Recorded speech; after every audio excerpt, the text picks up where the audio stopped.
हम आप लोगों को बताए थे कि मानव में पोषण, जो कुछ भी हम खाना खाते हैं वह कैसे हमारे शरीर में पचता है, कैसे उस भोजन से हमको एनर्जी मिलती है, ऊर्जा मिलती है। ठीक है, इसी प्रक्रिया को हम बोलते हैं पोषण। क्या बोलते हैं? पोषण। तो पोषण समझने के लिए सबसे पहले हम समझेंगे मानव पाचन तंत्र। क्या समझेंगे? मानव पाचन तंत्र। क्यों लिखते हैं पाचन तंत्र? पाचन तंत्र, जिसका इंग्लिश होता है डाइजेस्टिव सिस्टम। क्या होता है? Digestive digestive system. Digestive system. देखो, पाचन तंत्र का मतलब होता है कि हमारे शरीर के अंदर कौन ऐसा मशीन है, कौन ऐसा औजार है जो कुछ भी हम खाना खाते हैं उसको आसानी से पचा देता है। क्या कभी तुम लोग सोचे हो कि हमारे शरीर के अंदर ऐसा क्या है कि हम कुछ भी खाते हैं, चिकन, चावल, रोटी, सब्जी, दाल, चावल, जो कुछ भी खाते हैं उसका पाचन एकदम आसानी से हो जाता है? होता है कि नहीं होता है? कौन ऐसा मशीन है? आखिर कुछ तो है हमारे पेट में, उसी मशीन को हम बोलते हैं पाचन तंत्र। जैसे मान चलो जो कुछ भी हम खाना खाएं, हमारे शरीर के अंदर पाचन तंत्र पाई जाती हैं भोजन को पचाने के लिए। देखो, तंत्र का मतलब होता है जब भोजन को पचाने के लिए जब कई सारे अंग जब आपस में मिल जाते हैं ना, तो उसको हम तंत्र बोलते हैं। क्या बोलते हैं? जैसे मोटरसाइकिल है, मोटरसाइकिल के हर एक पार्ट को अगर हम अलग अलग खोल के कर देंगे तो उसको हम तंत्र नहीं बोलेंगे, मशीन, इंजन नहीं बोलेंगे। बोलेंगे जी? जब सब पार्ट को जब हम आपस में जोड़ देते हैं, कस देते हैं, तो वह एक तंत्र बन जाता है, एक मशीन बन जाता है। बनता है कि नहीं? ऐसे ही हमारे शरीर में होता है। पाचन तंत्र के लिए, हमारे भोजन को पचाने के लिए जितने भी हमारे शरीर के अंग मदद करती हैं, उन्हीं सभी अंगों को हम बोलते हैं पाचन तंत्र। क्या बोलते हैं? जैसे भोजन को पचाने के लिए दांत की भी आवश्यकता है। दांत भी मदद करती है कि नहीं करती है? जीभ भी मदद करती है, करती है कि नहीं करती है? आमाशय होता है, छोटी आंत होती है, बड़ी आंत होती है, कुछ ग्रंथियां होती हैं, लार ग्रंथियां होती हैं जो भोजन को पचाने में मदद करती हैं। तो भोजन को पचाने के लिए हमारे शरीर के जितने भी अंग मदद करती हैं, सहायता करती हैं, उन्हीं सभी अंगों को हम बोलते हैं पाचन तंत्र। क्या बोलते हैं? पाचन तंत्र बोलते हैं। यहां तक किसी को दिक्कत है पाचन तंत्र में? जिसका इंग्लिश होता है डाइजेस्टिव सिस्टम। क्या होता है? Digestive system. तो हम आप लोग को बताए थे कि मुख्य गुहा के बारे में हम बताए थे ना उस दिन, मुख्य गुहा। तो सबसे पहले हम समझेंगे आहार नाल क्या होता है। आहार नाल, जिसका इंग्लिश होता है एलिमेंट्री कैनाल। क्या होता है? Alimentary canal. आहार नाल का मतलब होता है कि जो हम खाना खाते हैं ना, वह खाना किस किस नली से होकर के, किस किस रास्ता से होकर के जाता है, उसी को बोलते हैं आहार नाल। साइंस की भाषा में हम भोजन को बोलते हैं आहार। क्या बोलते हैं? आहार बोलते हैं। क्या बोलते हैं? और नाल का मतलब होता है नली, रास्ता। जैसे गांव में सड़क के किनारे जो नाला होता है ना, तो पानी वाला नाला होता है, तो उसको हम बोलते हैं पानी वाला नाला। क्या बोलते हैं? पानी वाला नाला बोलते हैं ना। इसी तरह से हमारे शरीर में खाना वाला नाला होता है। क्या होता है? खाना वाला नली होती है, उस नली को हम बोलते हैं आहार नाल। क्या बोलते हैं? आहार का मतलब क्या होता है? भोजन, खाना। और नाल का मतलब नली, रास्ता, यानी खाना वाला रास्ता को हम क्या बोलते हैं? आहार नाल बोलते हैं। क्या बोलते हैं? आहार नाल। तो सबसे पहले इसमें हम समझेंगे आहार नाल। क्या समझेंगे? आहार नाल, जिसका इंग्लिश होता है एलिमेंट्री कैनाल। क्या होता है? एलिमेंट्री कैनाल होता है। Canal, alimentary canal. अब आहार नाल की लंबाई होती है 8 से 10 सेंटीमीटर। 8 से 10 मीटर, सेंटीमीटर नहीं, 8 से 10 मीटर। क्या होती है? 8 से 10 मीटर। आहार नाल की लंबाई कितनी होती है? 8 से 10 मीटर लंबी होती है। 8 से 10 मीटर लंबी होती है। अच्छा, नहीं जानते हो का सेंटीमीटर मीटर का होता है जी? अब देखो, अब क्वेश्चन पूछता है कि आहार नाल कहाँ से शुरू होती है, कहाँ से प्रारंभ होती है। यानी जो आहार नाल होता है वो कहाँ से शुरू होता है और कहाँ तक फैला रहता है। तो आहार नाल मुंह से, मुख गुहा से शुरू होती है और गुदा द्वार तक फैली रहती है। यानी लैट्रिन का जो रास्ता होता है उसी को हम बोलते हैं गुदा द्वार। ठीक है, इसमें शर्माने लजाने की कोई बात नहीं है, साइंस से पढ़ना जरूरी है। ठीक है जी। तो आहार नल कहाँ से शुरू होती है? मुख गुहा से। और कहाँ तक रहती है?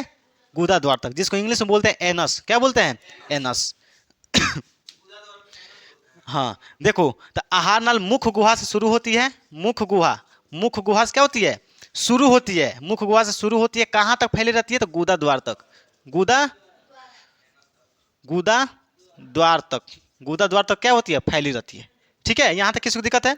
इसकी लंबाई कितनी होती है? 8 से 10 सेंटीमीटर। अब क्वेश्चन ये पूछता है एग्जाम में, बहुविकल्पी में पूछता है ऑब्जेक्टिव में, कि आहार नाल की सबसे चौड़ी भाग कौन सी होती है। अब तुम लोग को ये दिमाग लगाना है कि आहार नाल जो होता है मुख गुहा से, मुंह से शुरू होता है जी। खाना खाना यानी मुंह से शुरू होता है, कहाँ तक नली रहता है, तो गुदा द्वार तक रहता है कि नहीं रहता है। तो इस नली का यानी आहार नाल का सबसे चौड़ा भाग क्या होता है, कौन सी होती है, सबसे चौड़ी भाग कौन सी होती है। आहार नाल की सबसे चौड़ी भाग कौन सी होती है, आमाशय होती है। क्या होती है, आमाशय। आहार नाल की सबसे चौड़ी भाग क्या होती है, आमाशय होती है। ये कैसे हिल रहा है का जी। आहार नाल की सबसे चौड़ी भाग, यहां लिखेंगे आहार नाल की सबसे चौड़ी भाग, सबसे चौड़ी भाग क्या होती है, आमाशय। आमाशय। यहां तक किसी को दिक्कत है।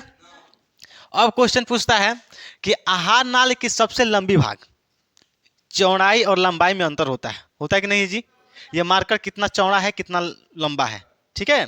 तो इसी तरह से आहार नाल की सबसे चौड़ा भाग आमाशय, आहार नाल की सबसे लंबी भाग छोटी आंत। क्या होती है, छोटी आंत। आहार नाल की सबसे लंबी भाग छोटी आंत। देखो आंत का मतलब होता है लेदा पचौनी, तुम लोग भोजपुरी में समझो। लेदा पचौनी को ही हम बोलते हैं आंत। क्या बोलते हैं, आंतड़ी जिसको भी बोलते हैं, ठीक है। छोटी आंत का इंग्लिश होता है स्मॉल इंटेस्टाइन, बड़ी आंत का इंग्लिश होता है लार्ज इंटेस्टाइन। क्या होता है, लार्ज इंटेस्टाइन। जो तुम लोग मुर्गा कटवाने जाते होगे मार्केट में देखते होगे, तो जो उसमें से लेदा पचौनी खखोर के एकदम निकालता है, कांच के एकदम, देखो ना, तो उसमें दो तरह का नली होती है। एक होती है पतली नली, एक होती है पतली नली, एकदम गाजुर गाजुर एकदम रहता है, एकदम ऐसे ऐसे, ठीक ना, एकदम कुंडलित। देखो जब टेंट आना, देखो जैसे मान चलिए तुम्हारा छोटी आंत है ऐसे, ये क्या है, छोटी आंत है। तो जो छोटी आंत होती है सबसे लंबी भाग होती है, आहार नाल की सबसे लंबी भाग होती है। जो बड़ी बड़ी आंत होती है वो क्या होती है, वो छोटी होती है, यानी छोटी आंत से छोटी होती है, चौड़ी होती है लेकिन छोटी होती है। सबसे लंबी भाग आहार नाल का सबसे लंबी भाग होता है छोटी आंत, क्योंकि इस नलिया को जो लेदवा पचौनिया होता है, अगर उसको हम पकड़ कर इसे तानेंगे तो लंबा नहीं होगा जी, है लंबा होगा कि नहीं होगा, एकदम तनाता है इसे, होगा कि नहीं होगा। तो वह है तुम्हारा छोटी आंत। तो लेदा पचौनी में दो प्रकार की नली होते हैं, एक पतली वाली नली जिसको हम बोलते हैं छोटी आंत, एक मोटी वाली नली होती है जिसको हम बोलते हैं बड़ी आंत, ठीक है। जो बड़ी आंत होती है वो छोटा होता है, बड़ी आंत क्या होती है, छोटी होती है। और जो छोटी आंत होती है वो लंबी होती है। क्या होती है, वो लंबी होती है, ठीक है। हम लोग देखो, हम लोग में जो पाचन तंत्र होता है वो खाड़ा इंजन होता है, एकदम खाड़ा इंजन ऐसे होता है। और जो कुत्ता होता है, बकरी होती है, गाय होती है, भैंस होती है, उसमें पट इंजन होता है, ऐसे होता है, ऐसे, ठीक है। तो यहां तक किसी को दिक्कत है, यहां तक। तो अमाशय के सॉरी आहार नाल की सबसे लंबी भाग क्या होती है, लंबी भाग क्या होती है, छोटी आंत होती है। क्या होती है, छोटी आंत होती है। यहां लिख लो, छोटी, कहाँ गलती हो रहा है जी, छोटी आंत। ये रहा आपका आहार नाल। आहार नाल का मतलब क्या होता है, आहार का मतलब भोजन, नाल का मतलब नली यानी खाना वाला रास्ता को हम क्या बोलते हैं, आहार नाल बोलते हैं, इंग्लिश में एलिमेंट्री कैनाल बोलते हैं। आहार नाल की लंबाई कितनी होती है, देखो यहाँ इसको ऐसे लिखो तब समझ में आएगा। देखो आहार नाल की लंबाई कितनी होती है, 8 से 10 मीटर। कितनी होती है, 8 से 10 मीटर। आहार नाल की सबसे नहीं, आहार नाल कहाँ से शुरू होती है, तो मुख गुहा से शुरू होती है। शांत रहो, मुख गुहा से शुरू होती है, कहाँ तक फैली रहती है, गुदा द्वार तक। आहार नाल की सबसे चौड़ी भाग आमाशय होता है। आहार नाल की सबसे लंबी भाग छोटी आंत होती है। क्या होती है, छोटी आंत होती है, ठीक है। एनस। देखो अब हम यहाँ पे समझेंगे, सबसे पहले आहार नाल में आपका सबसे पहले आता है मुख गुहा। क्या आता है, मुख गुहा। अब इसको हम स्टेप बाय स्टेप समझेंगे तब आपको समझ में आएगा, ठीक है। अब आहार नाल के भाग को समझेंगे। पहला होता है आपका मुख गुहा, उसके बाद से आता है ग्रसनी, उसके बाद से आता है ग्रास नली, उसके बाद से आता है अमाशय, उसके बाद से आता है छोटी आंत, उसके बाद से आता है बड़ी आंत, उसके बाद से आता है मलाशय, उसके बाद से आता है गुदा द्वार, ठीक है। देखो अब यहाँ तक किसी को दिक्कत है जी, यहाँ तक दिक्कत है। अब देखो यहाँ समझो, मुख गुहा पहला क्या होता है, मुख गुहा, गुहा भी बोलते हैं, गुहिका भी बोलते हैं, ठीक है। हाँ देखो सबसे पहले हम खाना कहाँ रखते हैं, मुख गुहा में यानी मुंह में। कहाँ रखते हैं, मुंह में। उसके बाद से खाना सरक करके कहाँ जाता है, ग्रसनी में। कहाँ जाता है, ग्रसनी में। देखो जहाँ जब हम ग्रसनी पढ़ाएंगे तो वहां समझाएंगे, ठीक है। ऐसे समझ लो, जहाँ हवा यानी ऑक्सीजन और भोजन दोनों जाता है उस जगह को हम बोलते हैं ग्रसनी। क्या बोलते हैं? ग्रसनी। देखो हम मुंह के सबसे पीछे, देखो मुंह बा करके से घर पे तुम लोग ट्राई करना शीशा में देख के। हाँ, और सबसे जो पीछे वाला भाग दिखाई दे रहा है ना, ये सबसे पीछे वाला भाग, उसी को हम बोलते हैं ग्रसनी। क्या बोलते हैं? ग्रसनी। देखो ग्रसनी के बाद भोजन कहाँ जाता है? ग्रास नली में जाता है। कहाँ जाता है? कहाँ जाता है? ग्रास नली में जाता है। उसके बाद कहाँ जाता है? अमाशय में जाता है। कहाँ जाता है? अमाशय। अमाशय के बाद कहाँ जाता है? छोटी आंत में जाती है। कहाँ जाती है? उसके बाद से खाना कहाँ जाता है? बड़ी आंत में जाती है। कहाँ जाती है? उसके बाद से कहाँ जाती है? मलाशय। कहाँ जाती है? मलाशय। उसके बाद से कहाँ जाती है? गुदा द्वार। दिखाई दे रहा है जी? यहाँ तक देखोगे उसमें नहीं दिखाई दे रहा ना? छोटी आंत तक। चलो इधर, यहाँ से इधर लिख देते हैं। देखो कहाँ जाती है? बड़ी आंत। कहाँ जाती है? इसके बाद कहाँ जाती है? मलाशय। कहाँ जाती है? इसके बाद से गुदा द्वार द्वारा क्या होता है? बाहर निकल जाता है, गुदा द्वार। चलो अभी लीवर नहीं पढ़ना है, वो ग्रंथि है। लीवर एक ग्लैंड होती है, ग्रंथि होती है। ठीक है, अभी लीवर भी पढ़ना है, ये नहीं कि लीवर नहीं पढ़ना है। लीवर मोस्ट मोस्ट इंपोर्टेंट है। अब यहीं पे सब कुछ बता दे लीवर के बारे में। छुट्टा कहीं के। देखो इसका दांत चियाना कभी जाएगा नहीं। इतना बढ़िया समझा रहे हैं, लेकिन तुम लोग एकदम हंसना। तुम लोग सोच रहे हो कौन कौन शब्द बोल रहे हैं, तो हम पता कमेंट कर रहे हैं। देखो तो सबसे पहले हम खाना कहाँ रखते हैं? मुख गुहा में। उसके बाद से कहाँ जाता है? देखो मुख गुहा। उसके बाद कहाँ जाता है? ग्रसनी। कहाँ जाता है? उसके बाद से ग्रास नली। कहाँ जाता है? उसके बाद से अमाशय। कहाँ जाता है? अमाशय के बाद छोटी आंत। उसके बाद बड़ी आंत। उसके बाद मलाशय। उसके बाद गुदा द्वार द्वारा बाहर निकाल देते हैं। ठीक है, तो सबसे पहले देखो कौन स्टेप हुआ है?